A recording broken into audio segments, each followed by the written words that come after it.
Napakaganda sa nito. Ang sarap ni Marco. Tara, air layer natin.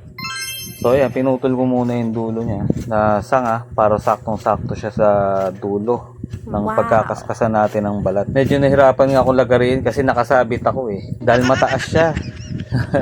Medyo mataas siya kaya ginawa ko yung isang kamay nakakapit, yung isang kamay yun ang ginagamit ko pang lagari tsaka pang tanggal ng ano. Kahit doon siya ang taas niya Kaya nakasabit lang ako doon sa may grills na yun. Kaya medyo nahirapan ako ng onte.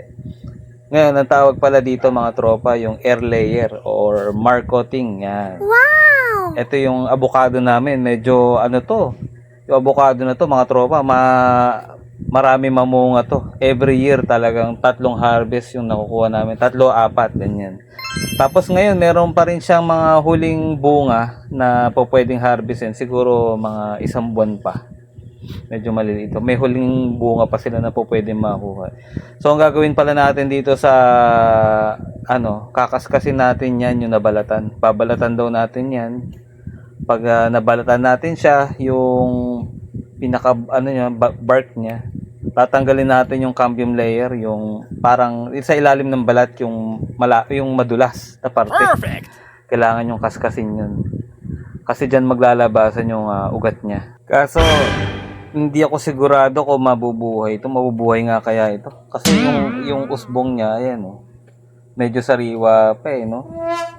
Iniisip ko baka mamaya matuyo. Pero may pag-asa naman siya mabuhay. Sana. Tsaka isa pa, kailangan yung medium natin na ilalagay dyan, yung lupa na isasaklob natin, hindi siya matutuyo. Ang ginamit nga pala natin na lupa dyan, yung coco pit. Tapos hinalungan ko ng loam soil. Wala akong ibang lupa na ginagamit So yung dalawa lang ang pinaghalo ko diyan para medyo maganda-ganda.